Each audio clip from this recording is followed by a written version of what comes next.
আজকের শোতে যাকে মেহমান হিসেবে আমরা পেয়েছি তাকে ভিন্নজন ভিন্ন ভিন্ন নামে চেনে এবং তার অনেক ট্রল নেম আছে। তাকে অন্তর্বর্তীকালীন সরকার প্রেস সেক্রেটারি হিসেবে দায়িত্ব দিয়েছে প্রধান উপদেষ্টার।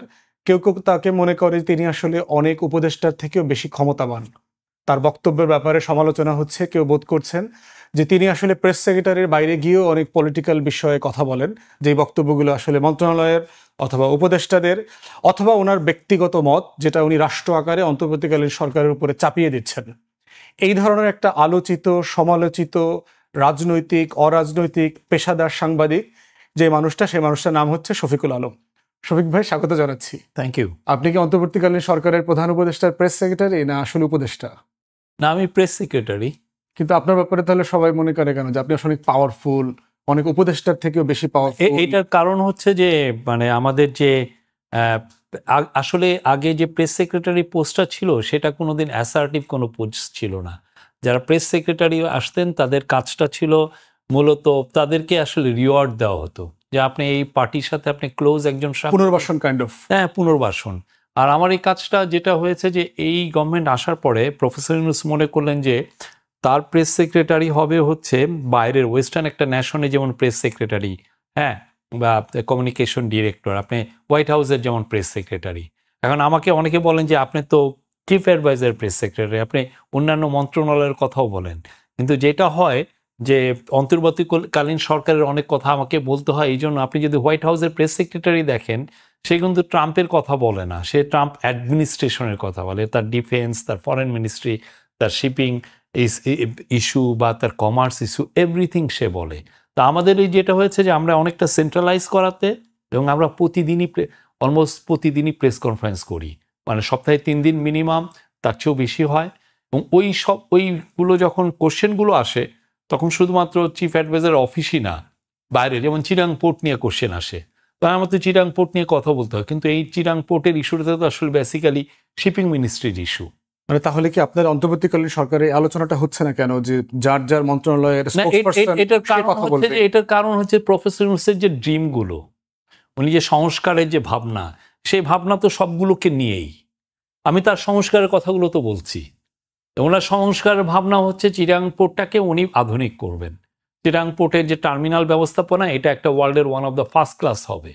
তো সেইটা করতে গেলে যে এটা ওনার একটা সংস্কারের ভাবনা, কারণ এই চিরাং পোর্টের সাথে আপনার জড়িত হচ্ছে আমার সামগ্রিক অর্থনীতি, আমি জব তৈরি করতে পারবো কিনা, বিদেশিরা এসে ইনভেস্ট করবে কিনা। চিরাং পোর্ট ইনএফিশিয়েন্ট হলে কেউ আসবে না, এফিশিয়েন্ট হলে সবাই আসবে, বিকজ তাড়াতাড়ি একটা পণ্য বানিয়ে তারা আবার এক্সপোর্ট করতে যাবে। তাহলে তাহলে আপনার রোলটা তো আসলে মোর দ্যান প্রেস সেক্রেটারি হয়ে গেছে। মানে director of communication, press secretary, spokesperson. এটা কারণটা হচ্ছে যে এবং আপনি কমেন্টও করছেন, মানে একটা জিনিস না শুধু আপনি প্রেসকে জানাচ্ছেন আজকের মিটিং এ কি হয়েছে, হ্যাঁ, আপনি ইস্যুটার উপরে মন্তব্যও করছেন, জাস্টিফিকেশনও দিচ্ছেন। না অবশ্যই এটা তো আমাদেরকে ডিফেন্ড করতে হয়, আমাদেরকে বলতে হয় আমি এই কাজটা উনি কেন করলেন, প্রফেসর ইউনূস কেন মানে একটা বিদেশি কোম্পানিকে, বড় একটা বিদেশি কোম্পানির কাছে কেন টার্মিনাল ব্যবস্থাপনা দিচ্ছেন। তো এটা তো আমাকে বলতে হয়, এক্সপ্লেন করতে হয়। এটা এমন না যে আমি শুধু ইনফরমেশনও দিচ্ছি। আমার তো ওনার যে ভিউটা, ওনার যে ড্রিমটা, সেটাকেও তো বলতে হয়। এবং এটা এই পুরো গভর্নমেন্টটা তো একটা পলিটিক্যাল গভর্নমেন্ট। অনেকে ভাবে যে এটা একটা নিউট্রাল কেয়ারটেকার গভর্নমেন্ট, তা তো না। আমরা একটা বিপ্লবের ফসল। গণঅভ্যুত্থানের সরকার তো অরাজনৈতিক হবে। হ্যাঁ হ্যাঁ, তো ফলে এই কথাগুলো, এই সংস্কারের কথাগুলো তো আসে। আর সংস্কার, বেশিরভাগ সংস্কারই পলিটিক্যাল। আপনি যেটাই ধরতে যান না, এটা কি পলিটিক্যাল না? রাজনীতির বাইরে তো আসলে কিছু না। নাই আর কি। তো সেই জন্য ওই কথাগুলো বলতে গেলে অনেকে মনে হয় যে আর ওনার তো এটা বলা উচিত না। এটা কি মানে এরকম একটা ব্যাপার কিনা, যেমন আপনাকে যারা বহু বছর থেকে চেনে, আপনাকে তো সাংবাদিক আকারে চেনে, মাঠে ঘাটে ব্যাচ পরে পরে দৌড়াইছেন, জুলাই আগস্টে দেখছি কত ঝুঁকি নিয়ে আওয়ামী লীগ বিরোধী আন্দোলনের সময় সেই মির্জা ফখরুলকে যখন একা রেখে, মির্জা ফখরুল একা বসেছিলেন, সে বিখ্যাত একটা ছবি, এবং আপনি এটা নিয়ে লম্বা লিখেছেন। মানে বিএনপির নিয়ে বোধহয় আমি কত 100-200 লেখা লিখছি। এবং রিসেন্টলি আপনি সালাউদ্দিন আহমেদের সামনে লিখেছেন। তাহলে বিষয়টা কি এরকম যে আপনাকে যারা আগের রোলটাতে দেখে অভ্যস্ত, যে ধরেন আপনি এখন 50+, তো সাডেনলি এমন একটা রোল দেখছে যে এই রোলটার সাথে যারা দেখছেন তারাও আসলে রিঅ্যাডজাস্টমেন্ট করছেন না? এটার কারণ হচ্ছে যে প্রেস সেক্রেটারির যে রোল গ্লোবালি, একটা যে এটা হলো প্রেসিডেন্সিয়াল প্রেস সেক্রেটারি, যেরকম পুরো সবার কথাই বলেন, এই রোলটা আমি অনেক ক্ষেত্রে মানে খুবই সেন্ট্রালাইজড রোল, তো এইটায় অভ্যস্ত ছিলেন না। আগে যারা প্রেস সেক্রেটারি গত 50 বছর, তারা তো সেইভাবে এসে 15 দিন কি প্রেস কনফারেন্স করেছে, তারা জীবনে প্রেস কনফারেন্স করেন, 50 বছর হয়নি। কিন্তু প্রেস কনফারেন্সের একটা সমালোচনা কিন্তু আছে যে অন্তর্বর্তীকালীন সরকার দায়িত্ব নিয়েছে প্রায় 10 মাস, কিন্তু প্রফেসর ইউনূস কিন্তু কোনো প্রেস ব্রিফিং করেন এটা কি নাই। ট্রাম্প আসেন? মানে আমরা কিন্তু প্রেসিডেন্টদেরকে দেখেছি, প্রাইম মিনিস্টার দেখেছি, মাঝে মধ্যে তারা মন্তব্য করেন, দেখেন, কমেন্ট করেন। প্রেসিডেন্টরা তখনই আসেন যখন তারা প্রেস কনফারেন্স করেন, হচ্ছে একটা ভিজিটিং একটা ওয়ার্ল্ড লিডার আসলো। তো প্রফেসর ইউনূস যখন আনোয়ার ইব্রাহিম এসেছিলেন, তখন তো উনি প্রেস কনফারেন্সে ছিলেন দুইজনে। জাতিসংঘের মহাসচিব যখন এসেছেন তখন তো আমরা দেখি নাই না, উনি চান নাই, এটা ইউএন এর তরফ থেকে এটা মানে ছিল যে এটা ইউএন চিফ সাথে আমাদের ফরেন এটা প্রোটোকলের একটা ইস্যু আছে এখানে। না, কিন্তু আপনারা বোধ করেন না যে গণ অভ্যুত্থান পরবর্তী যে আমরা যে একটা নতুন জবাবদিহিতার বাংলাদেশ দেখতে চাই, সেখানে সেই সরকার প্রধান হিসেবে উনি সমালোচনা করুক সরাসরি, সেই আলোকেই উনি এই প্রতি সপ্তাহে 3টা করে প্রেস কনফারেন্স। এখানে আমরা এমন করেছি যে এইখানে কিন্তু আমরা রেস্ট্রিকশনও রাখি নাই। এনি জার্নালিস্ট, বাংলাদেশের যে কোনো জার্নালিস্ট ওইখানে যেতে পারে, এবং আমরা খুব রেস্ট্রিকটিভ এরিয়াতেও করছি না, আমরা ফরেন সার্ভিস একাডেমিতে করছি। যে কোনো জার্নালিস্ট, সে একদম ময়মনসিংহের একটা ডেইলি নিউজ জার্নালিস্ট যদি ঢাকায় এসে কোশ্চেন করতেন, হি ক্যান। এবং আমরা ম্যাক্সিমাম কোনো দিন এমন হয় না যে আমরা বলছি যে না আর বেশি কোশ্চেন নিব না, কোশ্চেনগুলো এক্সস্ট করে তখন আমরা প্রেস কনফারেন্সগুলো শেষ করি। তো এটা তো ওনারই ব্রেন চাইল্ড, উনি তো এটা ইনস্টিটিউট করেছেন যাতে যত কোশ্চেন আছে এই গভর্নমেন্ট সম্পর্কে, তারা কেন যেতে এই কোশ্চেনটা করতে পারে। এবং সেই জায়গার থেকে এই প্রশ্নগুলো উঠছে, বিকজ অনেক কোশ্চেন আছে যে রিলেটেড মিনিস্ট্রির কোশ্চেন এসে পড়ে, তেমন আমাদেরকে উত্তর দিতে হয়। তারপরেও কি মানে আপনি বোধ করেন না যে ধরেন 10 মাস হয়ে গেছে, আজকে 10 মাস কাইন্ড অফ 5 আগস্টকে যদি ধরি, যে প্রধান উপদেষ্টা একবার জাতির, আমি তো তার কথাই প্রেসের মুখোমুখি হওয়া দরকার, তো তার কথা রিজার্ভেশন আছে মনে করেন? আমার মনে এটা, আমি তো তার কথাটাই বলছি। আচ্ছা, আমি কি তার বাইরের কথা বলছি? আমার তো ভিউ বলছি না। তারপরে ধরেন head of state kind of যিনি আছেন, আমার মনে হয় না এটা ল্যাক অফ আন্ডারস্ট্যান্ডিং এর ইস্যু। আপনি মানে আমাদের যারা এই বিষয়গুলো নিয়ে জানাশোনাটা একটু কম আছে, আমরা তো ওইভাবে অভ্যস্ত না। 10 মাস কাজ করার পরে কি আপনি আর সাংবাদিক আছেন না? আপনি এখন কি আসলে, আপনাকে যখন আপনি রিফ্লেক্ট করেন, মানে আপনার পেশাটা কি এখন আসলে? আমি মনে করি প্রজাতন্ত্রের কর্মচারী আপনি এখন, মানে আপনি এখন প্রজাতন্ত্রের কর্মচারী। আমি অবশ্যই প্রজাতন্ত্রে, যেহেতু আমার একটা পোস্ট আছে, আমি প্রজাতন্ত্রের কর্মচারী। অ্যাট দ্য সেম টাইম যে বিপ্লবটা হলো, যেই গণ অভ্যুত্থান হলো, গণ অভ্যুত্থানের সরকারের যে চিন্তা ভাবনা, সেটা যেহেতু প্রফেসর ইউনূস সবাইকে বলতে চান, তার আমি একটা কন্ডিউট হিসাবে কাজ করছি। সেভাবে আমি বলছি যে না, ওনার কথাগুলো বলছি, মানুষের সাথে একটা ব্রিজ বিল্ডিং করা। এবং এটা আমার মনে হয় যে আমরা যথেষ্ট অ্যাকাউন্টেবল ছিলাম, যথেষ্ট কেউ যে কোনো সময় কোশ্চেন করতে পারে। আমরা এমন কিছু রিফর্ম এনেছি প্রেসে। কোনোদিন আপনি শুনেছেন যে প্রেস মানে প্রাইম মিনিস্টার প্রেস সেক্রেটারি বা প্রেস উইংয়ের থেকে কোনো প্রেস রিলিজ ইস্যু হতে? আমরা প্রতিদিন 10, 15, 20, 30টা পর্যন্ত প্রেস দিই, যা হয় পুরোটা দিয়ে দিই। আজকে যেমন কালকে গুম কমিশন মিটিং করলো, গুম কমিশন বললো যে তাদের 7টা চ্যাপ্টার তারা ওপেন করতে পারবে, বাকিগুলো পারবে না। তা আমরা বললাম কি ওকে, তাহলে আমরা প্রতিদিন 7টা চ্যাপ্টার দিলে মানুষ এটা নিতে পারবে না। আমরা এখন কি আজকের থেকে আমরা 2টা, কালকে 2টা, তারপরে ঈদের দিন হয়তো বা করবো না, তারপরে আবার 2টো, তারপরে 1টা, মোট 4 দিনে আমরা এটা রিলিজ করবো, গ্র্যাজুয়ালি রিলিজ করবো। তো এই কাজগুলো তো আমরা করছি। আগে এগুলো কি হয়েছে কোনো দিন? আমরা যারা রাজপথে ছিলাম, আপনি ভিন্ন প্রফেশনাল ক্যাপাসিটিতে রাজপথে ছিলেন, 10 মাসের আগের বসুন্ধরা 3-4টা প্রাইভেট ইউনিভার্সিটি আছে, এবং আমি সোর্সের মাধ্যমে জানলাম হাজার হাজার ছেলে। তখন আমার মনে হয় যে পুরো আন্দোলনটা ন্যাশনাল হয়ে গেল। এবং ইউনিভার্সিটি ভ্যাকেট করার কারণে যেটা হয়েছে, আন্দোলন করা ছেলেমেয়েরা কিন্তু জেলায় উপজেলায় ছড়ায় গেছে। ওদের সাথেই অর্গানাইজ করে ফেললো। না, এটা প্রাইভেট ইউনিভার্সিটি গুলো নামলো না, ধরেন ঢাকার বাইরে কথা বলছি, আগেও নেমেছে, বাট এটা খুবই স্মল আকারে। এই প্রথম লার্জ স্কেলে, মানে যেটা হচ্ছে 16-17 তারিখে সারা বাংলাদেশে ওই আবু সাইদের ভিডিওটা গ্লোবালি হয়ে গেছে। ওইটা আরেকটা হচ্ছে যে ছাত্রলীগ যে মেয়েদেরকে পিটাচ্ছে, সেটার ছবিও ভাইরাল হয়েছে। এই যে তার ডিগনিটির জায়গাটাকে আপনি অ্যাটাক করছেন। ফলে হলো কি, এবং এবং রাজাকার বলা হইলো ছেলে মেয়েদেরকে। আমি ডিএমপি রেখে ফোন দিছিলাম, ডিএমপির যিনি স্পোক্সম্যান ছিলেন তখন, উনি বললেন যে 2 লক্ষ ছেলে মেয়ে নামছে। মানে আমি তখন ওই দিন প্রথম জানলাম, মানে ঢাকাতে শুধু, ঢাকায়, এবং তারা লার্জলি প্রাইভেট ইউনিভার্সিটি এবং এলাকায় মহল্লাতে। এটার আরও যেটা জানলাম যে 2-4টা নাগাদ ওদের নন লেথাল যেগুলো উইপেন ছিল সেগুলো সব এক্সস্টেড হয়ে গেছে। 4টার পরে 4:30 5টার সময় যখন যেই উইন্ডেড ভিকটিমগুলো হাসপাতালে যাচ্ছিল, এগুলো সব লাইভ রাউন্ডের এবং ওরা সব মারা যাচ্ছিল। এর আগের পর্যন্ত আমি শুধু আহত হয়েছে আর কি। আহত হয়েছে, অনেক পেলেট খেয়েছে, অনেক শটগানের খেয়েছে, কিন্তু ওই দিনটা আমার মনে হয় যে মোস্ট রিমার্কেবল। ওই দিন পুরো আন্দোলনটা সারা বাংলাদেশের হয়ে গেছে, সারা মানুষের হয়েছে, মানে এলিট বলেন আর নন এলিট বলেন, মানে আন্দোলনটা আরবানাইজড হয়ে গেছে একদম। এটা পুরো সারা বাংলাদেশে সবাই নেমেছে। ওই দিনের পরে মৃত্যু যেই পরিমাণ হয়েছে, আর আমি ইন্টারনেটে যেটা হয়েছে যে আমি ইন্টারনেট পেলাম, পাওয়ার পরে জানাজানি হয়ে গেল যে এপি ইন্টারনেট পেয়েছে। এখন আমার কাইন্ড অফ একটা হাব হয়ে গেছে কিনা সবাই। হ্যাঁ, তখন মোরাল ডিলেমা হচ্ছে যে আমি কি একা ইউজ করব নাকি সবাইকে নিয়ে ইউজ করব। ওদের কারো ইন্টারনেট নাই, আর ইন্টারনেট না থাকলে আপনি নিউজটা আপনি ফোন করে পাঠাতে পারবেন, কিন্তু ছবি পাঠাতে পারবেন না, ভিডিও পাঠাতে পারবেন না। রাইট। তো 12টার মধ্যে আমি বসদেরকে বললাম যে we don't have any choice, আমি সবাইকে অ্যালাউ করছি। তো পরের 6-7 দিন যেটা হলো যে আমার এখান থেকে বাংলাদেশের যত বিদেশি নিউজ গেছে সব আমার এখান থেকে গেছে, এবং আমার এটা খুবই কনসিডারেবল একটা রিস্ক। ইন্টারন্যাশনাল জানে নিউ ইয়র্ক টাইমস বলেন, এপি বলেন, রয়টার্স বলেন, ওয়াশিংটন পোস্ট বলেন, স্প্যানিশ নিউজ এজেন্সি বলেন, গার্ডিয়ান বলেন, শহীদুল আলম বলেন, যে যেখানে যায়, যেখানে বাইরে লিখতেছে, নেত্র নিউজ বলেন, যারা এই বাইরে পাঠাচ্ছে আমাদের এখান থেকে যায়। এবং আমার কাজটা তখন হচ্ছে যে আমি রেশনিং করছি, আমার তো পিসি হচ্ছে 5-6টা। আপনি তখন তো ভালো টাকা ইনকাম করতে পারতেন চাইলে।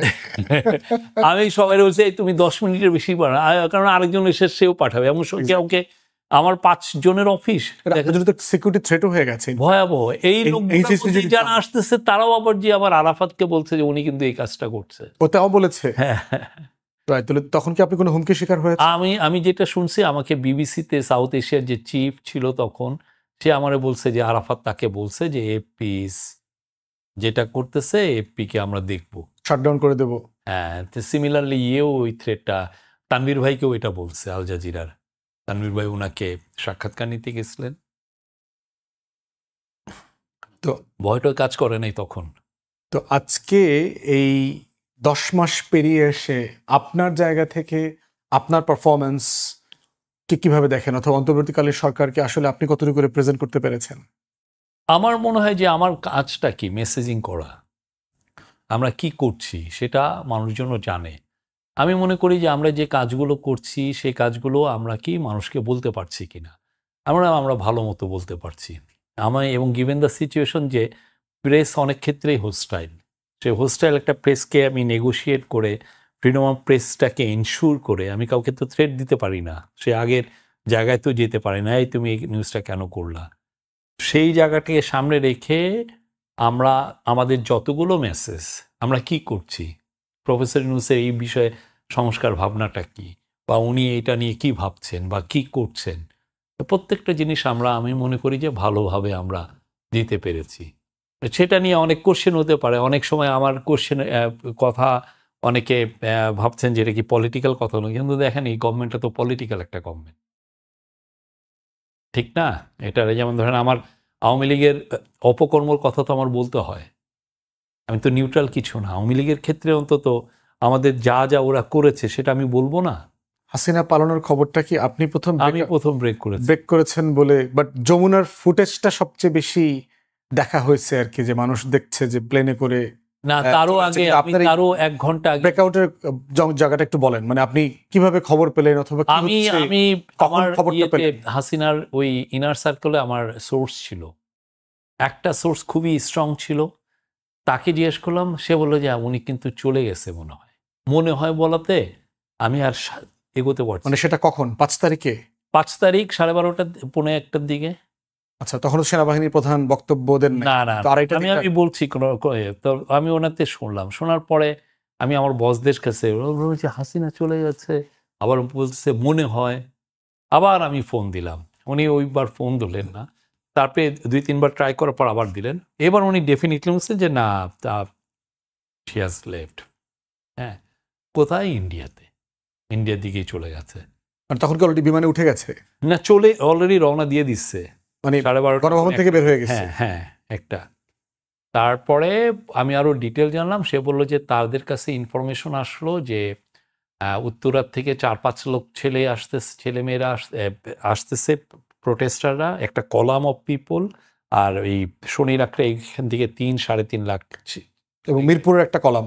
হ্যাঁ, ওইটা আমাকে বলে নাই, আমি এই 2টা কলাম আসাতে এসএসএফ এর এরা বলছে যে যদি এরা আসে আমরা আপনার থেকে প্রোটেক্ট করতে পারবো না, এবং আমরাও লিঞ্চড হব সবাই, পাবলিক। তো তারাই বলে তাকে জোর করে নিয়ে গেছে যে ইউ হ্যাভ টু লিভ। উনি প্রোটেস্ট করতেও চেয়েছে, এবং উনি সাথে সাথে বিটিভিকে ডাকছে যে বিটিভি যাতে এসে তার একটা জাতির উদ্দেশ্যে ভাষণটা করে। ওরা এসএসএফ ওইটাও সময় দেয় না, because they didn't have the time. তারপরে ওই বাংলাদেশ চায়না যে মৈত্রী হল যেটা আছে, ওইখানে এসে তাদের প্ল্যানটা ছিল যে ক্যান্টনমেন্টের ভিতর দিয়ে একদম কুর্মিটোলায় যে একটা বড় প্লেনে চলে যাবে। তো ওইখানে শুনলো যে অলরেডি তারা ওই উত্তরা যারা তারা প্রায় ওই এয়ারপোর্টের ওইখানেও এসে পড়ছে, চলে আসছে। হ্যাঁ, তখন আর ওইটা অ্যাবান্ডন করে এই তেজগাঁ এয়ারপোর্টে ওরা যে ওইখান থেকে ফ্লাই করছে।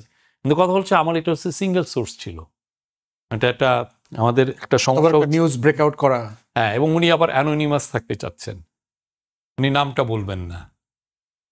তো অ্যানোনিমাস সোর্স, কারণ আমার নিউজটা পুরো পৃথিবী নিবে, এটা বিগ নিউজ, আর অ্যানোনিমাস সোর্সের উপর দিয়ে আমি যদি এটা নিউজ করি, পরে যদি এটা ভুল হয়, আমার অবধারিত 30 বছরের জেল। আমি এমন একটা কাজ করেছি যার ফলে জাতি মানে কান্ট্রি ডিস্টেবিলাইজ হওয়ার মতো। তো আমি আরেকটা সেকেন্ড সোর্স আমরা খুঁজলাম, আমি পেয়ে গেলাম একজনকে, সেও কনফার্ম করলো। তারপরে বসদেরকে জানালাম, বসটা সাধারণত আমার যেহেতু ট্র্যাক রেকর্ডটা, সোর্সিংয়ের ট্র্যাক রেকর্ড ভালো ছিল, 20 বছর এপিতে আছি, আমার সোর্সিংয়ের ব্যাপারে তাদের যথেষ্ট কনফিডেন্স ছিল।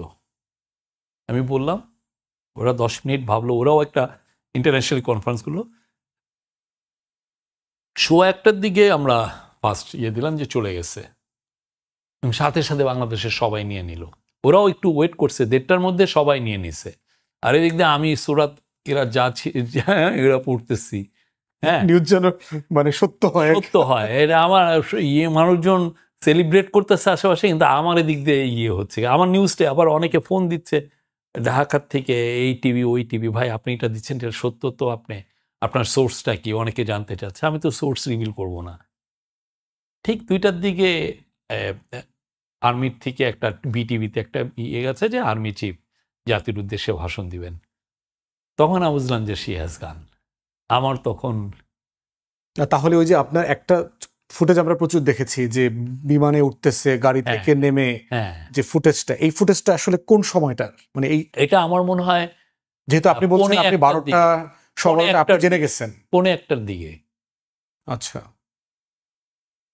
তো এর আগেও 1-2 দিন আগের ব্যাপারে আমরা জেনেছি যে সেনাপ্রধান, 3 বাহিনী প্রধান মিলে নাকি ওনাকে বোঝানোর চেষ্টা করা হচ্ছে 3-4 তারিখে, এবং সেনাবাহিনী প্রধানের সাথে এটা আমি পরবর্তীতে বই লিখলে এটা নিয়ে বলতে পারবো, এখন আর এইটা নিয়ে বলতে চাচ্ছি না। রাইট, ইন্টারিম অ্যাডমিনিস্ট্রেশন সম্পর্কে, এবং প্রফেসর ইউনূস যেহেতু এটার কেন্দ্রবিন্দু এবং আপনি খুব ক্লোজলি তার সাথে কাজ করছেন, প্রফেসর ইউনূস সম্পর্কে একটু বলেন। মানে তার তো কিছু টাইটেল আমরা জানি যে অনেক ফিলান্থ্রপিস্ট, গ্লোবালি উনি একটা, ওনার মধ্যে আমি লোভ কোনো জিনিস পাই নেই, একটা লিডার।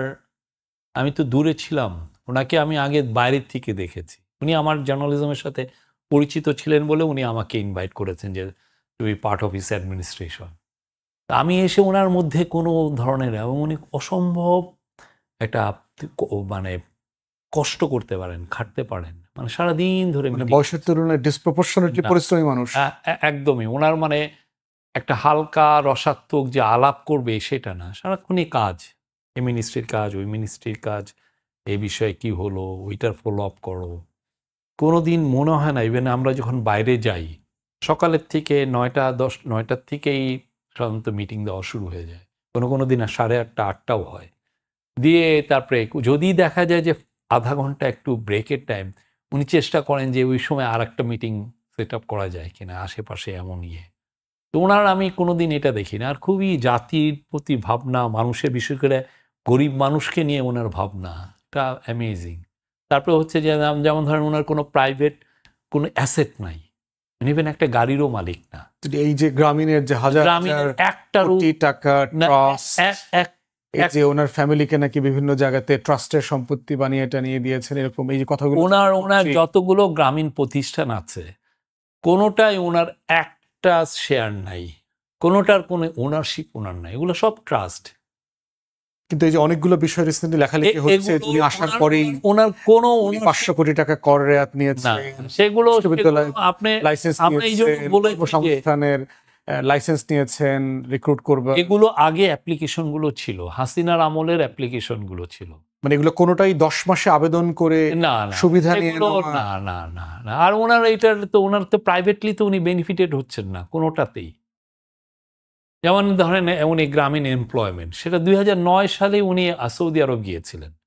সৌদি আরবে যে উনি সৌদিতে সৌদি জার্মান একটা হাসপাতাল গ্রুপ আছে, তারা ওনাকে বললেন যে আমরা নার্স চাচ্ছি তোমাদের এখানে এবং মেডিকেল স্টাফ, তুমি 300 জন আমরা চাচ্ছি, তুমি কি দিতে পারবা কিনা। ওনার সাথে সম্পর্ক ভালো হয়ে গেল।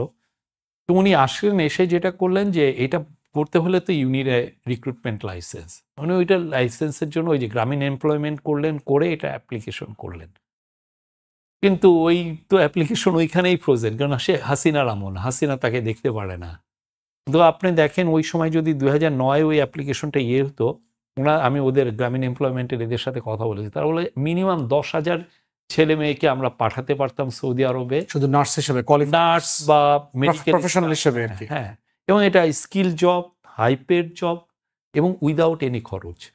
ওনার একটা বিশ্ববিদ্যালয় লাইসেন্স হয়েছে দেখলাম, সেটা উনি 2012-13 সালের দিকেই ওনারা ইউজিসিতে গিয়েছেন, যে জিজ্ঞেস করেছেন যে উনি একটা ইউনিভার্সিটি করতে চান, কারণ ওনার তো অনেক ডোনার আছে, উনি একটা অনেক বড় বিশাল একটা ইউনিভার্সিটি করতে চাচ্ছেন, বাংলাদেশের বেস্ট ইউনিভার্সিটি করার ওনার স্বপ্ন আছে। তো সেটা করার জন্য ওনার ফান্ডিংও আছে, গভর্নমেন্টের থেকে একটা টাকা উনি নিচ্ছেন না।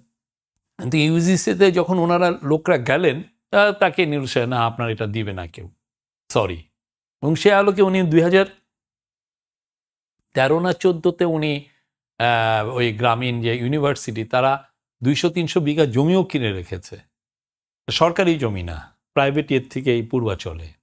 এখন এটার তাহলে কি এখন ওই সময় ওই অ্যাপ্লিকেশনটা পায় নাই, তারপরে এই গভর্নমেন্টে এসে এই অ্যাপ্লিকেশনগুলো প্রসেস করে পেয়েছে, এটার মধ্যে মানে অসততাটা কি? আর এই কোম্পানিগুলো কি, আপনি যারা রিপোর্টগুলো করছে, হ্যাঁ, এই জিনিস, তারা কিন্তু এই লোকগুলোর সাথে কেউ কথা বলতে যাচ্ছে না।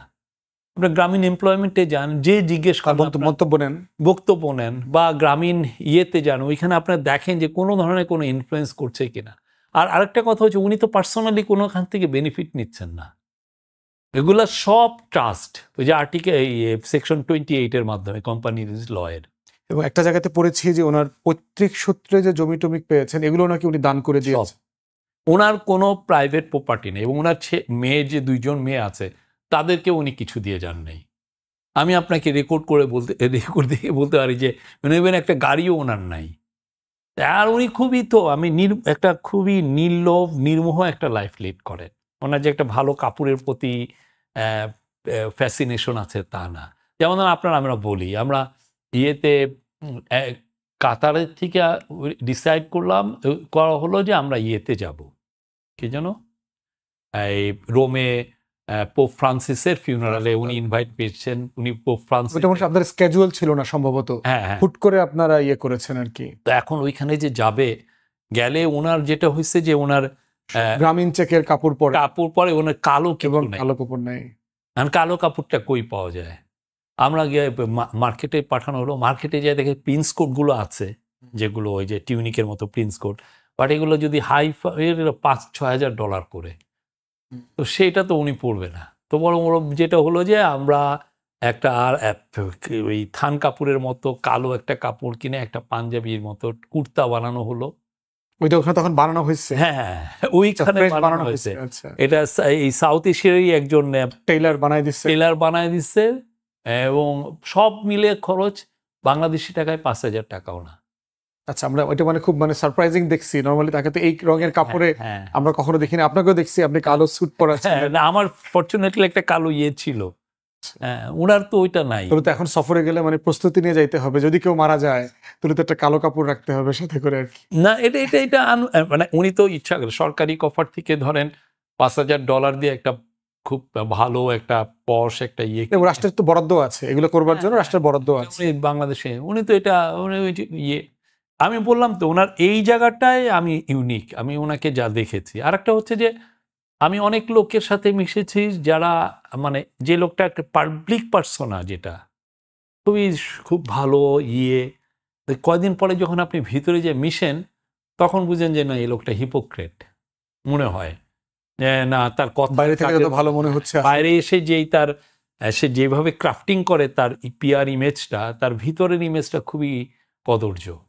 ওনার ক্ষেত্রে আমি এটা দেখি নাই একদমই। উনি বাইরের ভিতরের আমার সাথে যে একটা কথা বলে আরেকজনের কাছে যে আরেকটা কথা বলছেন তা না, খুবই ট্রান্সপারেন্ট, খুবই এই বিষয়ে একদম মানে আমি বলবো যে উনি আপনি প্রাইভেট যাইটা বাইরে দেখেন, ভিতরে উনি একই মানুষ। এবং ওনার সাথে তো প্রচুর সফর করেন আপনারা। আপনি যেহেতু প্রেস সেক্রেটারি, আপনি তো অনেক গুরুত্বপূর্ণ মিটিং এ পাশে থাকতেন। হ্যাঁ, হেড অফ স্টেটদের সাথে যে মিটিং করেন, এই মিটিংগুলোকে দেখে কি মনে হয়েছে যে মানে বাংলাদেশের ইন্টারেস্টকে তুলে ওনার মতো প্যাট্রিয়ট আমি পাই নাই। মানে কোনো ইনসিডেন্ট কি আছে যেটা শেয়ার করতে পারবেন আমাদের সাথে? কোন হেড অফ স্টেটের সাথে মানে কি ধরনের জিনিসকে মনে হয়েছে এক্সক্লুসিভলি বাংলাদেশকে মানে ইন্টারেস্টটাকে উনি তুলে ধরেছেন? সব সময় প্রত্যেকটা মিটিংয়ে ওনার এই বাংলাদেশে এটা করতে, এটা করো, ওইটা করো, ওই জায়গাটা করো। এবং যেটা হয় যে ওনাকে তো একটা রানিং নোট দেওয়া হয় যখন বায়োলেটারাল মিটিংগুলো হয়।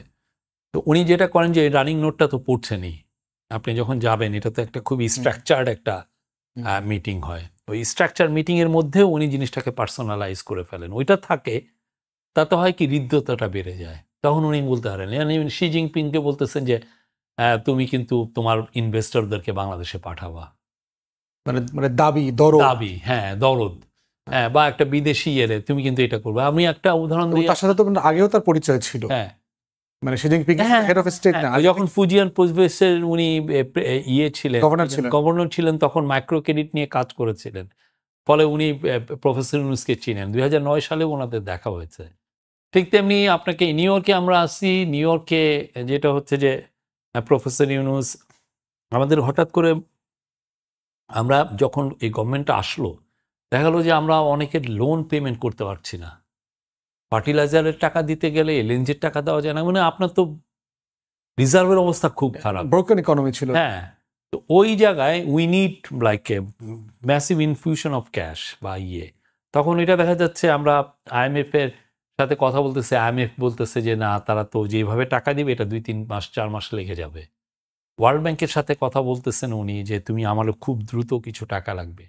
তো ওয়ার্ল্ড ব্যাংকের বললো যে তুমি দাঁড়াও। ওয়ার্ল্ড ব্যাংকের যে অজয় বাঙ্গা, ওনাকে চিনেন, ওনার সাথে ভালো খাতির, আগে মাস্টার কার্ডের উনি প্রধান ছিলেন। অজয় বাঙ্গা কিছু কিছু ওনার যে পলিসি সেটা ইন্ট্রোডিউসও করার চেষ্টা করেছিলেন। তো অজয় বাঙ্গা ওনাকে বসিয়ে রেখেই স্ট্যান্ডার্ড চার্টারের প্রধানরে ফোন দিলেন। ফোন দিয়ে বলছেন যে বাংলাদেশে তোমাদের তো ব্রাঞ্চ আছে, তোমরা কি বাংলাদেশকে এই কিছু মানে শর্ট টার্ম কিছু লেন্ডিং করতে পারবা কিনা, কয়েকশো মিলিয়ন ডলার, আমরা যাতে আমাদের আউটস্ট্যান্ডিং কিছু ডেট পে করতে পারি খুব দ্রুত। কিন্তু যখন ওনাকে ফোন দেওয়া হচ্ছে, যেটা ওই স্ট্যান্ডার্ড চার্টারের যে সিও, সে তখন নিউ ইয়র্কের মানে ওই লাগুয়ার্দিয়া এয়ারপোর্টে প্লেনের ভিতরে ঢুকে যাচ্ছে এবং সে ফ্লাই করবে আটলান্টিক, মানে লন্ডনে যাবে। তো ফলে তার সাথে 6-8 ঘন্টায় আর পাওয়া যাচ্ছে না। তখন উনি অজয় বাঙ্গা আবার কি করলেন, এইচএসবিসির সিও কে ফোন দিলেন। এইচএসবিসি সিও কে সারু ছিলেন, দুইজনে মিলে কথা বললেন যে এইচএসবিসি সিও পরের দিন সকালে আসবেন। এবং পরের দিন ঠিক সকাল 8:20 সময় উনি এসে পড়ছেন। সারু রেডি, ওনাদের সাথে কথা হলো। ওইখান থেকে HSBCর সিইও কি ভদ্রলোকের নাম ভুলে গেছি, উনি সাথে সাথে ঢাকায় ফোন দিলেন ওদের যে স্টেশন চিফ, এই বিষয়ে তুমি কি করবা একটু দেখো, উনি আসতেছে, দেশে ফিরলে জাস্ট তার সাথে একটা মিটিং করো। এই যে কাজগুলো, এটা মানে ধরেন অন্য কোনো লিডারের পক্ষে এটা সম্ভব কিনা। এই লেভেলের পার্সোনাল কানেকশনস, নো কনভিন্স করা। নো। এবং একটা বিষয় দেখলাম যে প্রত্যেকটা ট্রানজিটেও দেখলাম আপনারা মিটিং করেন, হ্যাঁ, কোনো হেড অফ স্টেট, কোনো মন্ত্রী, মানে হ্যাঁ। ওই 2 ঘন্টাটাও কাজে লাগানো। ওনার একটা জিনিস খুব ব্রিলিয়ান্ট, উনি সময় নষ্ট করেন না। প্রচন্ড কাজ অ্যালকোহলিক, হ্যাঁ, মানে যেটা আমরা ওয়ার্ল্ড কাপ বলি। ওনার কোনো সময় নষ্ট আমি দেখি নাই। কিছু কিছু করতেছেন বা কিছু লিখতেছেন বা আমাদের আসলে মানে ব্যুরোক্রেসির এফিসিয়েন্সি খুবই লো। তারপরে হচ্ছে যে আপনার অনেকের মন্তব্য শুনলে মনে হয় ওনারা আসলে গণ অভ্যুত্থানকে ধারণ করেন কিনা।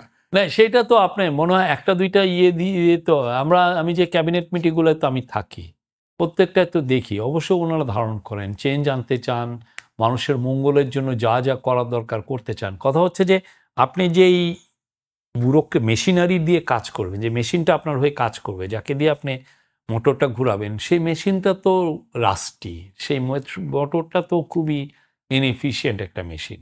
তো তাকে আপনি গ্রিস ট্রিস দিয়ে কত দূর এগোবেন। কিন্তু ওইটাকে আপনাদের শুরু থেকে এটা বোঝা দরকার ছিল কিনা যে আপনি যে একটা বিশাল স্বপ্ন নিয়ে আসতেছেন, এই মেশিনে এখনই গ্রিস দেওয়া শুরু করা দরকার, তা না হলে সেক্ষেত্রে অপারেট করতে পারবেন না। সেক্ষেত্রে যেটা হচ্ছে যে আমার ব্যুরোক্রেসিকে চেঞ্জ করতে হবে, তাহলে আমার মানে ইভেন সেক্রেটারিও আমার আনতে হবে বাইরের থেকে। তো সেই তো আমার কনস্টিটিউশনের সেই প্রভিশন, তাহলে আমার কনস্টিটিউশনকেই আমার চেঞ্জ করতে হবে। ঠিক আছে, সেই বিপ্লবটার ধারণ করে তো আমরা আসছি কিনা সেটা নিয়ে তো একটা বড় ডিবেট আছে। এবং এটা আমরা তো ফিল করতেছি যে সিভিল মিলিটারি ব্যুরোক্রেসির একটা বড় অংশ আসলে অন্তর্বর্তীকালীন সরকারকে তার সরকার মনে করে কিনা, 1400 শহীদের সরকারকে সে আসলে ওন করে কিনা। না, এদের অনেকে তো ধরেন আগের বেনিফিশিয়ারি, ঠিক না, আগের রেজিমের। আর আগের রেজিমে তো কোনো এফিসিয়েন্সির কিছু না, তার কাছে পার্টি লয়ালটিটাই ছিল, ফলে যে লোকগুলো লয়াল ছিল এবং যারা এফিসিয়েন্ট কিনা সে তো ওইটার দিকে তাকায় নাই, এই কাজটা করতে পারে। আপনি একটা উদাহরণ দেই যে কিছু কিছু লোন নেগোসিয়েশনে, হ্যাঁ, যেটা ধরেন প্রফেসর ইউনুস বা লুৎফে সিদ্দিকী যারা বাইরে, যারা এটা 3 দিনে বসে নেগোসিয়েশনটা আমি করে ফেলতেছি, সেই একই জিনিস একটা মিনিস্ট্রিতে গেলে দেখালো 2 মাসেও হচ্ছে না।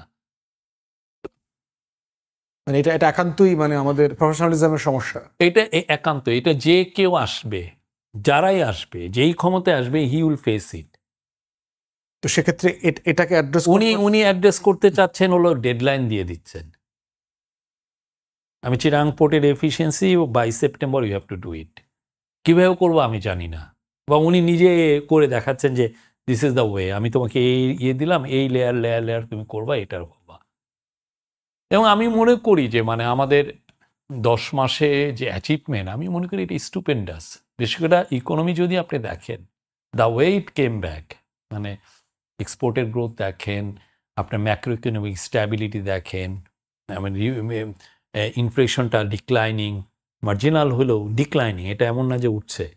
তারপরে আপনার রিজার্ভটা গ্রো করছে, তারপরে হচ্ছে আমরা এই দ্রব্যমূল্য যেগুলো ডিউরিং মানে যে সমস্ত সময় খুবই বেশি র্যাকেটটা কাজ করে, রোজার সময় বা এই সময়, সেই সময়টা দেখেন। এছাড়া অন্যান্য মিনিস্ট্রিগুলো দেখেন, কিছু কিছু লিগাল রিফর্ম আমরা খুব ভালো করতে পেরেছি, আরও হবে। আমি তো মনে করি যে বাই দ্য টাইম আমরা যখন এই গভর্নমেন্ট যখন দায়িত্ব ছাড়বে, তখন আরও অনেক হবে। ব্যাংকগুলোকে দেখেন, একদম কিচ্ছু রেখে যায় নাই। আজকেও দেখলাম 5টা ব্যাংককে একীভূত করবার একটা আলোচনা।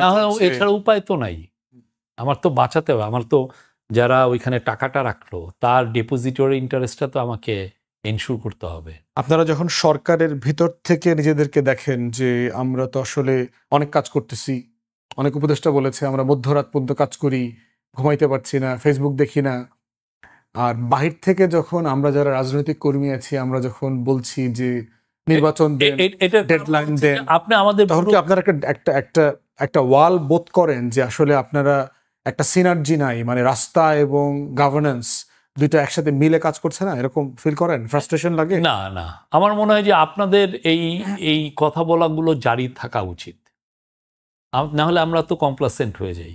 রাস্তায় আপনি যদি আমাকে না অ্যাকাউন্টেবল করেন, আমার মধ্যে এক ধরনের কমপ্লাসেন্সি নীরবে ঢুকে যাবে, সেটা আমরা চাই না। আপনি অবশ্যই আমাকে দৌড়ের উপর রাখবেন, অবশ্যই আমাকে অ্যাকাউন্টেবল করবেন। এটা একটা পলিটিশিয়ানের কাজ, এটা অ্যাক্টিভিস্টদের কাজ, এটা সব সময় করবে। আমি চিটাং পোর্টটাকে বাইরে এফিশিয়েন্ট একটা অপারেটরের কাছে দিচ্ছি। আই ওয়ান্ট ডিবেট, একটা পজিটিভ নেগেটিভ সবাই ডিবেট করুক। আমি আমার কেসটা বলছি যে this is what happen across the globe, সবাই এই কাজটা করছে। এখন আপনি এসে যদি বলেন যে না এইটা ঠিক হচ্ছে না, তুমি এই করো, এইভাবে আমরা যেভাবে এক্সিস্টিং করছি সেটা, তখন আমি চাই কি পুরো সবাই এর মাধ্যমে, এই ডিবেটের মাধ্যমে এটা ইনফর্ম হোক। তো বাট আপনারা যেটা দেখছেন যে অনেক ক্ষেত্রে হচ্ছে না, বা যেই আপনারা যেই গতিতে দেখতে চাচ্ছি সেটা না হওয়ার মানে দেখতে পাচ্ছি ইনএফিশিয়েন্স একটা ব্যুরোক্রেসি, এবং এটা আপনি যদি ক্ষমতায় আসেন ইউল ফেস ইট। বিএনপি ক্ষমতায় আসলে, এনসিপি আসলে, যেই আসুক, দে উইল ফেস ইট। অনেক দেশে আপনি দেখবেন যে ওই দেশে যতটা না পলিটিক্যাল কারণে এরা অনেক বড় হয়েছে, দেশটা এগিয়েছে, তার চেয়েও বেশি হয়েছে তাদের এফিশিয়েন্ট ব্যুরোক্রেসি। সিঙ্গাপুরের ঘটনায় আমরা দেখেছি, দেখেন আপনি, তাইওয়ান দেখেন, জাপান দেখেন, সাউথ কোরিয়া দেখেন, they have fantastic bureaucrat, and this bureaucrats মানে আনবিলিভেবল জানে, তাদের যে জানা তো মানে মাননীয় প্রধান উপদেষ্টাকে কাছ থেকে কখনো দেখেছেন কি এরকম যে উনি পলিটিক্যাল পার্টিজের উপরে ফ্রাস্ট্রেটেড, যে যেই স্বপ্ন নিয়ে আপনারা সবাই মিলে আমাকে ডেকে নিয়ে আসছেন, আপনারা তো হেল্প করছেন না, আপনারা শুধু নির্বাচন চাচ্ছেন, আপনারা সংস্কারের ব্যাপারে আমাদেরকে সাফিসিয়েন্টলি গাইড করছেন না, এই ফ্রাস্ট্রেশন কি আপনারা না, খুব যে ফ্রাস্ট্রেশন তা না, উনি তো কাজ করছেন, আর হতাশা সেরকম আসে না। যেটা হয় যে মাঝে মধ্যে মনে হয় যে মানুষগুলো হয়তো বা ওনাকে ভুল বুঝছেন। মানে এটাকে গুড এনাফ যে না আমি আর পারছি না, আমি ছেড়ে দেবো, এটা বলার জন্য কি এটা কি গুড এনাফ? আমি এই বিষয়ে তো একটা এপিসোডে একটা কিছুদিন আগে তো একটা হয়েছে, আমি এই বিষয়ে বলবো না, বাট যেটা হচ্ছে যে উনি তো নিজে তো এক কথার লোক, খুবই, আমি উনি খুবই এক কথা, মানে ওনার সেন্স অফ ডিগনিটিতে লাগছে। উনি তো এটা বলেন যে না আমি তো বলেছি যে জুন 30-এর মধ্যে আমি ইলেকশন দিব। মানুষ এখানে মানে তাকে যে সন্দেহ করছে, এই জিনিসটা উনি নিতে পারছেন না। আমাকে সন্দেহ করার কি আছে, আমি তো পাওয়ার গ্র্যাব করতে আসি নাই। সন্দেহ করবার একটা জায়গা বলছে যে আপনারা যখন অনেক গুরুত্বপূর্ণ বিষয়ে পলিটিক্যাল পার্টির সাথে কথা বলেন, কিন্তু যখন করিডোর নিয়ে আলোচনা হচ্ছে অথবা পোর্টের মতো গুরুত্বপূর্ণ বিষয় নিয়ে আলোচনা হচ্ছে, তখন আপনারা পরামর্শ করছেন না, অথবা যে বাজেটের মতো একটা বড় ঘটনা ঘটে গেল, বাজেট নিয়ে আপনারা কোনো কনসালটেশন করেন না? আমরা বিভিন্ন স্টেক হোল্ডারের সাথে কনসালটেশন করেছি, মোটামুটি একটা কনসালটেশন হয়েছে না, কিন্তু বাজেট তো বাস্তবায়ন করবে পলিটিক্যাল গভর্নমেন্ট, কিন্তু পলিটিক্যাল পার্টিজের সাথে আমরা মনে হয় যে এই পুরো জিনিসগুলো যথেষ্ট কনসালটেশনের মধ্যে যায়। আর কিছু কিছু জায়গায় আমরা তো যেটা হয় যে কথা যে একদম হয় না তা না, প্রত্যেকটা নিয়েই কথা হয়। আর আমরা তো উনি কথাগুলো যে বলেন, যেমন চিরাং পোর্ট নিয়ে, উনি তো নিজে চিরাং পোর্টে গেছেন, he has made the case for like leasing the terminals to top DP World, হ্যাঁ, টপ পোর্ট অপারেটরসের কেতে। এখন হচ্ছে যে যেই ডিবেটটা, সেটা তো আমরা পত্রিকার মাধ্যমে পাচ্ছি, সবাই ডিবেট করছে, বা আমরা এক ধরনের কথা বলছে, আপনারা এক ধরনের কথা বলছেন, বিএনপি এক ধরনের কথা বলছে, আমরা আমাদের কেসটা বলছি। এখন সত্যিকার অর্থে অনেক ক্ষেত্রে যেটা হচ্ছে যে ওনার কথা হচ্ছে যে আমাদের ম্যান্ডেটটা তো খুব ব্রডার একটা ম্যান্ডেটটা মূলত তো তিনটা, একটা হচ্ছে সংস্কার, আর একটা হচ্ছে ট্রায়াল, আর একটা হচ্ছে হলো ইলেকশন।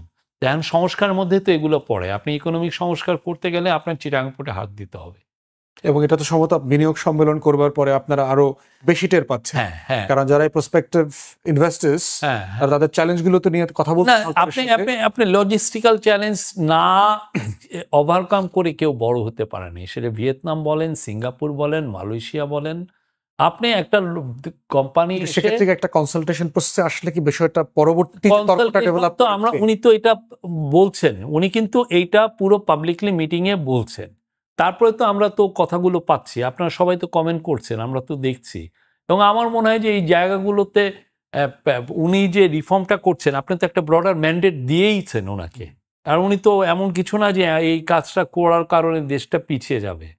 আমরা নিশ্চিত বাংলাদেশের যদি জব গ্রোথ হতে হয় বাংলাদেশের, যদি ম্যাসিভ স্কেলে যদি আমার এক্সপোর্ট গ্রোথ, আমার তো সত্যি অর্থে মাইন নাই।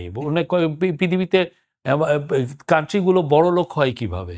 একটা হচ্ছে আপনার খুব ভালো মাইন আছে, খনিজ সম্পদ আছে, আর একটা হচ্ছে আপনি কলোনিয়াল পাওয়ার ছিলেন, শোষণ প্রচুর লুটপাট করেছে। হ্যাঁ, আর একটা হচ্ছে যে আপনি খুব ভালো ট্যুরিস্ট স্পট, এমন একটা কান্ট্রি এখানে প্রচুর, এখানে আপনার লোক আছে 3 লক্ষ, যেমন মালদ্বীপের মতো, সেখানে ভিজিট করতে আসছে অ্যানুয়ালি 20 লক্ষ লোক। You are making lot of money. R last যেটা হচ্ছে যে আপনার গ্রোথটা হয় হচ্ছে এক্সপোর্ট লেড গ্রোথ। আপনার প্রচুর লোক আছে, আপনি চিপ ম্যানুফ্যাকচারিং করতে পারবেন এবং এটাকে প্রচুর বাইরে আপনি পাঠিয়ে, এই যে আপনার এক্সপোর্ট লেড গ্রোথ, এটা পুরো সাউথ ইস্ট এশিয়ায় সবাই এই কাজটাই করেছে। এইটা করতে গেলে প্রাইমারি শর্ত হচ্ছে যে আপনার পোর্টটাকে আপনার এফিশিয়েন্ট, অবকাঠামোগুলোকে, কেননা সে তো যে আসবে, যে বানাবে, সে যেমন ধরেন একটা কোম্পানি এসে 10 কোটি মোবাইল ফোন আমার এখান থেকে শিপমেন্ট করবে, আমি 10 কোটি মোবাইল ফোন সে 10 দিনে শিপমেন্ট করতে চায়, আমার সেই অবকাঠামোটা আছে কিনা, আমার লজিস্টিক্যাল চ্যালেঞ্জগুলো আমি মিট করতে পারছি কিনা। আর চিটাগাং তো আপনি জানেন বছরের পর বছর এটাকে চিটাগাং বেসড মাফিয়া গ্রুপগুলো এটাকে নিয়ন্ত্রণ করেছে, গোষ্ঠী স্বার্থ উদ্ধার হয়েছে এট দ্য কস্ট অফ পুরো সারা দেশের মানুষের ইকোনমিতে। 3-4টা লোক বড় লোক হয়েছে চিটাগাং পোর্টটাকে ক্যাপচার করে, 3-4টা, 10টা, 15, 20টা, মনে হয় 100টা, কিন্তু আপনি গরিব রাখছেন কত লোককে? আপনি পুরো দেশকে গরিব রাখছেন, পুরো দেশকে বঞ্চিত করে রেখেছেন। 16-17 কোটি লোককে বঞ্চিত করে আপনি 3টা লোক বড় লোক হয়েছে। তো সেই জায়গাতে তো আসলে উনি তো ওনার কেসটা বলেছেন, এবং এটা এমন না যে আপনি এই জিনিসটা এমন না যে আপনি জানতে পারছেন না। আপনি চ্যাট জিপিটিতে যান, আপনি পোর্টে বাইরের দেশে কি 400-500 পোর্ট আছে, তার মধ্যে সবগুলো পোর্টই ফরেন অপারেটররাই ইয়ে করে, ইভেন আমেরিকায় করে, ইন্ডিয়ায় করে, মালয়েশিয়ায় করে, এবং ভিয়েতনাম যারা বামপন্থী দেশ, সেখানে সবগুলো বেশিরভাগ পোর্টই বিদেশিরা অপারেট করে। এখন কর্মসংস্থানের ব্যাপারে তো, কর্মসংস্থান আর বিদেশি বিনিয়োগ তো একটা ট্যাগ করা জিনিস। জি, বিনিয়োগ সম্মেলন হয়ে গেছে, বিডার পক্ষ থেকে খুবই আশাবাদী, প্রসপেক্ট তৈরি হচ্ছে, কিন্তু জিডিপির রেটের ব্যাপারে তো বলা হচ্ছে যে আমরা এখনো 3.97 কারেন্ট ফাইন্যান্সিয়াল ইয়ারে, নেক্সট ইয়ারে হয়তো এটা 5 ছুঁই করতে পারে আর কি। কর্মসংস্থান কি আসলে বাড়ছে, অথবা আপনাদের আমরা মনে করছি 4% গ্রোথ, আমরা তো ফিগার ম্যানিপুলেট করছি না, কিন্তু সংশোধন কি করছেন? আপনাদের বাজেটের যে বাজেট দেওয়া হয়েছে, প্রিটি আওয়ামী লীগের আমলকার যে স্ট্যাটিস্টিক্স এবং ডেটা, আমরা এই ডেটাকে বেস করে তো দেখলাম যে সংশোধন করা যায় তা না। আমরা যেটা করেছি, আমরা এসে বিএসএস এর, এটা একটা খুব ইম্পর্টেন্ট একটা রিফর্ম হয়েছে, বাংলাদেশ ব্যুরো অফ স্ট্যাটিস্টিক্সকে আমরা ফুল অটোনমি দিয়েছি, সে তার মতো আমরা কোনো ইন্টারভেন করব না। আমি বলবো না যে তুমি এই জিনিসগুলোর দাম কমিয়ে তুমি ইনফ্লেশন ডাটাটা অ্যাডজাস্ট করো, বা আমি খুব বলবো না আপনি শেখ হাসিনার আমলে আপনার কোনো ইয়ারে এক্সপোর্টের ফিগার $12 বিলিয়ন বেশি দেখানো হয়েছে, এবং বাংলাদেশ ব্যাংকের সাথে এনবিআর এর তথ্য মিলছে না। আমরা কারেকশনটা কি করছেন কিনা আপনারা? স্ট্যাটিস্টিক্স অ্যামেন্ড না করলে, আমরা সবাইকে বলেছি আপনারা দেখেন, আপনারা চেক করেন, আমরা ফুল অটোনমি বিবিএস কে দেওয়া হয়েছে যে আমরা কি ভুল কথা বলছি কিনা। সেটা তো সেন্সাস দিয়ে শুরু করতে হবে। আমাদের যে জনসংখ্যা বলা হচ্ছে 17 কোটি, কিন্তু স্কুল এনরোলমেন্ট, মৃত্যুর হার, একটা পলিটিক্যাল গভর্নমেন্ট এসে, আর আমরা যেহেতু 10 বছর পরে করি, এখন কত 2025 যাচ্ছে, আমরা 2031-এ একটা করতে পারবো, তখন হয়তো দেখা যাবে। বাজেটে আর একটা কনসার্ন যেটা আমাদের পক্ষ থেকে আমরা রেজ করেছি, সেটা হচ্ছে এলডিসি গ্রাজুয়েশন। হ্যাঁ, যে আগামী বছর নভেম্বরে যেটা ডেট সেট করা আছে, ব্যবসায়ী থেকে স্টেক হোল্ডাররা সবাই বোধ করছে ব্যবসায়ীদের কথা শুনলে যে দেশ চ্যালেঞ্জের মুখে পড়বে। এগুলো ওরা, আপনি কি 2005-এ দেশে ছিলেন? না, 2004-এ এরকম কথা উঠছিল যে আমরা যদি, যখন কোটা সিস্টেমটা অ্যাবলিশ হবে, আপনি জানেন 2004-এর ডিসেম্বরের 31 তারিখ পর্যন্ত আমরা গার্মেন্টসে কোটা পেতাম আমেরিকার মার্কেটে। জিএসপি ফ্যাসিলিটি আমরা এখনো ইউরোপে পাচ্ছি। হ্যাঁ, তো ফলে ওই কোটা সিস্টেমটা পুরো অ্যাবলিশ হয়ে গেল, এবং তখন যে এই ডুমসডে সিনারিও যেভাবে সবাই পেইন্ট করলেন, including some of the so called think tank এবং অর্থনীতিবিদরা, তারা বললেন যে গার্মেন্টসের মেয়েরা রাস্তায় রাস্তায় দাঁড়িয়ে থাকবে, বাজে কথা বললেন। হ্যাঁ, সেই জায়গায় আমরা 2005-এ যখন ইয়েতে গেলাম, আমরা তো থ্রাইভ করেছি, বুম হয়েছে, এবং আমরাও মনে করি আমরা যে এলডিসি গ্র্যাজুয়েশন প্রফেসর ইউনূস এটা সিরিজ আকারে উনি কনসালটেশন করেছেন।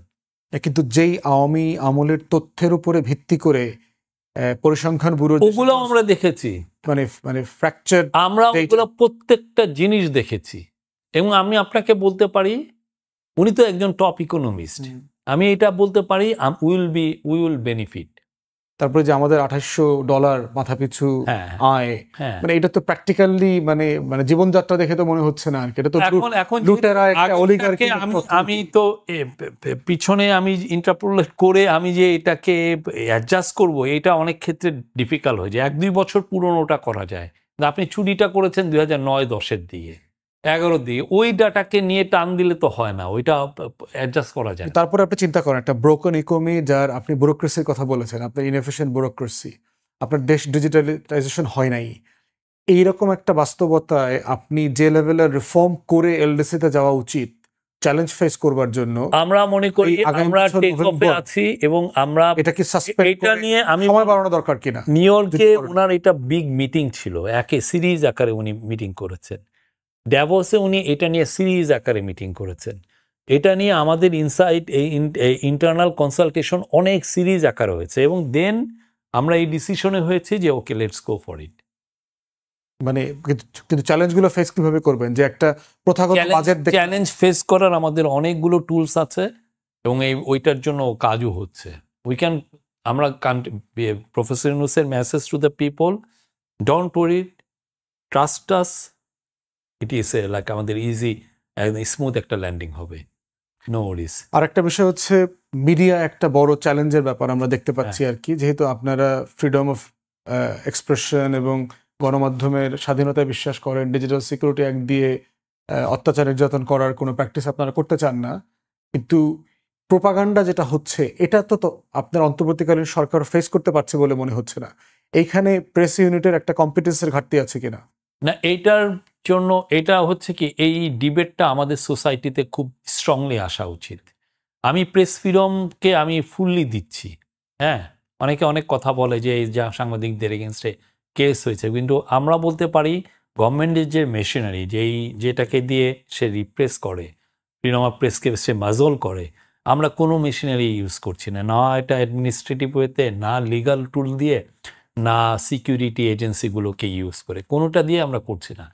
না করার পরে যেটা হচ্ছে একটা বক্তব্য যেটা আমি বলি, না করার ফলে যেটা হচ্ছে কি, সবাই প্রচুর ফেক নিউজ করছেন, আর একটা ক্লিক বেট জার্নালিজমের একটা কম্পিটিশন আছে। এই কম্পিটিশন ফেক নিউজ প্লাস হচ্ছে রেমন্যান্ট অফ দ্য ওল্ড রেজিম, যারা মেনে নিতে পারছেন না এই চেঞ্জগুলো, সবাই মিলে একটা এই ফেক নিউজের একটা ইন্ডাস্ট্রি হয়ে গেছে। মানে এটাকে আপনি কিভাবে ট্যাকেল করবেন? ট্যাকেল করার জন্য যেটা বিদেশে, আমার মনে হয় যে আমি পার্সোনালি সাজেস্ট করি যে আমরা ইউকের মডেলে যাই। আপনি ভুল নিউজ করছেন, আপনার নিউজের মাধ্যমে দেশে ডিস্টেবিলাইজেশন হচ্ছে, এবং এটা যদি ভুল হয়, অফকমের মতো প্রতিষ্ঠানকে রেফার করে দাও, অফকমে রেফার করলেন বা আপনার পেনাল্টি হবে। তো প্রেস ইনস্টিটিউট এখানেও আছে, প্রেস আপনি একটা লোককে কনসিস্টেন্টলি বলছেন সে দ্বৈত নাগরিক, সে আপনাকে টিভির সামনে যে বলছে যে আমি বাংলাদেশের পাসপোর্ট ছাড়া আমি কোনো কিছু হোল্ড করি না, তারপরেও আপনি বলছেন, তারপরেও আপনি কি বলছেন, তার ক্যারেক্টার অ্যাসেন্ট। এখন উনাকে কি আপনি কি তাহলে, উনি তো একটা সরকারি কর্মকর্তা, তার সোশ্যাল ইমেজ আছে। আর কথা হচ্ছে যে নিউজগুলো হচ্ছে, সেই নিউজগুলোর ইন্টারনেট শেলফ লাইফ ইটার্নাল, সে সারা জীবন এই নিউজটাকে হন্ট করবে, তার ইমেজকে আপনি কিভাবে প্রোটেক্ট করবেন? এবং এটার পাশাপাশি আরেকটা যেটা হচ্ছে এই জন্য আমার মনে হয় আমাদের পেনাল্টি ইন্ট্রোডিউস করা উচিত। কিন্তু প্রেস কাউন্সিলকেও তো আপনারা কি সেভাবে জবাবদিহিতার আওতায় আনার যে কাঠামো, প্রেস কাউন্সিল আমার মনে হয় না ওইভাবে এটা ইয়ে করা যাবে। আমার মনে হয় এইখানে ডিফামেশন ল এর ক্ষেত্রে we need to introduce penalties. এই জায়গাটা আমাদের, মানে আমি সরকারি কর্মচারীরা বেতন কম পাচ্ছেন, হ্যাঁ, বা আমরা যেই ধরনের অনলাইনে গিয়ে দেখবেন যে কিছু লোক কোনো পড়ালেখা করে না, যে একের পর এক মিথ্যা কথা বলে, আপনি আমার ক্যারেক্টার অ্যাসাসিনেশন করছেন, আমার ইয়ে করছেন, আমি কি এই লোকটাকে প্রোটেকশন দিব না? ল তো শুধুমাত্র জার্নালিস্টদের প্রোটেক্ট করবে না, জার্নালিস্ট যে লোকগুলোকে ক্ষতিগ্রস্ত করছে তাকেও তো প্রোটেক্ট করবে। কিন্তু ওই প্রোটেকশনের ব্যাপারে কিন্তু কোনো আলাপ নাই। সেই আলাপটা আমার মনে হয় পলিটিক্যাল পার্টিগুলোর থেকে উঠা উচিত। এই জন্য কারণ না হলে হচ্ছে যে অনলাইনে এখন যে এভাবে নিউজগুলো ডিসিমিনেট হয় অনেকটা হলো ভিডিওর মাধ্যমে হয়। ভিডিওর মাধ্যমে আপনি এসে একের পর এক মিথ্যা উনি খ্রিস্টান হয়ে গেছেন, উনি হয়ে গেছেন, হ্যাঁ ক্লোজেটেড গাই, উনি এই দেশের টাকা মেরে বিদেশ থেকে মাফলার কিনে নিয়ে আসতেছে। হ্যাঁ, একটা লোকের এগেনস্টে আপনি একের পর এক কথা বলতেন, তার তো সোশ্যাল স্ট্যান্ডিং আছে, সোশ্যাল ইমেজ আছে, তাকে আপনি কিভাবে প্রোটেক্ট করবেন? এই জায়গাগুলো, এই আওয়াজগুলো নাই। এটা যদি আপনি ইন্ট্রোডিউস করেন, আমার মনে হয় জার্নালিজম। হ্যাঁ, মানে সেটা আপনারা করছেন না কেন? মানে আপনাদের তো একটা তথ্য মন্ত্রণালয় আছে। আমাদের তথ্য মন্ত্রণালয়ের চেয়েও এটা আমার মনে হয়, এটা আমি করতে গেলে যেটা হবে, যে আউটক্রাইটা হবে না, আপনি কনসালটেশন করেন, আপনি সাংবাদিকদেরকে নিয়ে বসেন। আপনারা তো মিডিয়া কমিশন একটা করেছেন, কিন্তু মিডিয়া কমিশনের রিপোর্ট পড়ে তো মনে হয়েছে দুই একটা গণমাধ্যমের পক্ষ থেকে ওটার রিপোর্ট লিখে দেওয়া হয়েছে।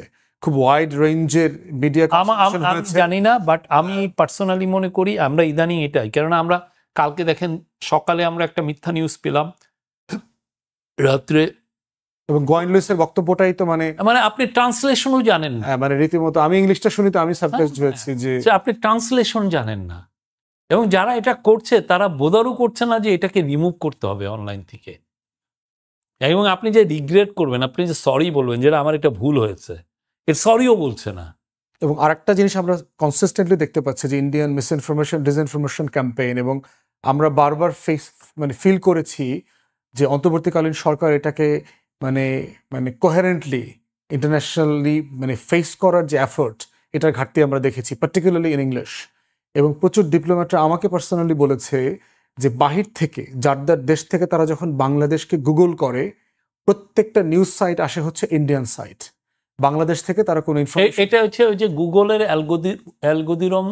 অ্যালগোরিদমকে তারা কিন্তু আসলে নাইও তো। যেমন আপনি, আমাদের কোনো ইংলিশ ভালো টকশো নাই, আমাদের ইংলিশ কনভারসেশন নাই, ইংলিশ নিউজ। এটা অনেক বেশি। মানে বিটিভি আছে, আমরা তো নিজেরা করলে এটা ভালো হবে না, তখন রিহ্যাবিলিটেশন সেন্টার হবে। না, যদি বিটিভি একটা ইংলিশ সার্ভিস ওই अगेन রিহ্যাবিলিটেশন সেন্টার হবে। কিন্তু বিটিভির এখনকার নিউজ আইটেম তো যথেষ্ট মানে রিজনেবল মনে হয়েছে। না, রিজনেবল মনে হলো আমার মনে হয় যেগুলো আপনি যখনই নতুন করতে যাবেন, ইট উইল বি, মানে ওই যে আমি আমার চাচতো ভাইকে ঢুকাবো, আপনি আপনার ইয়েকে ঢুকাবেন, এবং একটা খুবই ওই আমার ঘাড়ের উপরে একটা ইনএফিশিয়েন্ট অর্গানাইজেশন হবে, 300, 500, 600 কোটি টাকা আপনার প্রতি বছর ট্যাক্স পেয়ারের দিয়ে আপনি আপনার আত্মীয় স্বজনকে পুষবেন।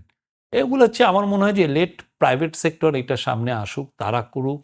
আমি যাতে একটা এনাবলিং এনভায়রনমেন্ট দিতে পারি, একটা লেভেল প্লেইং ফিল্ড সবাইকে দিতে পারি, একটা কম্পিটিটিভ অ্যাটমসফিয়ার যদি থাকে, এটা বেটার।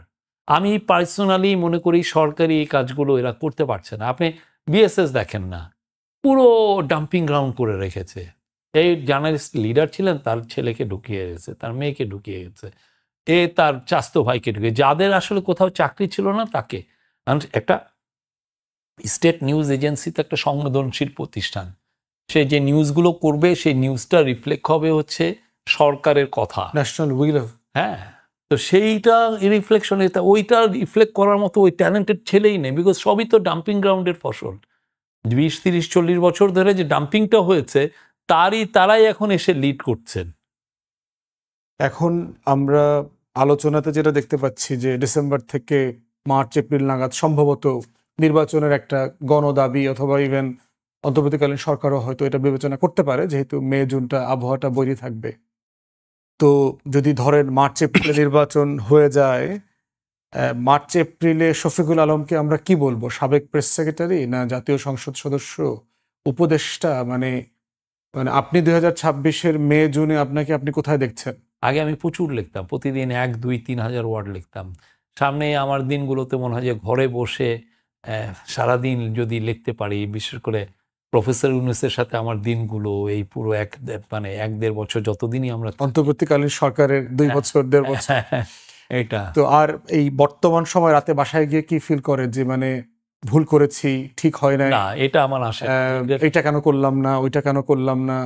প্রচুর ভুল করেন মানে, অথবা রিগ্রেট করেন প্রতিদিন কাজে, দেশ সাপেক্ষে আসলে ঠিক করেন না? এখানে একটা খুব ফিলোসফি হচ্ছে, তুমি ভুল করবা, আবার শুধরাবা, আবার ভুল করবা, ট্রায়াল অ্যান্ড এররের মধ্যেই আমরা সবাই যাচ্ছি। বাট তোমার ফোকাসটা কি, আমরা কি ওই জায়গায় যেতে পারছি কিনা?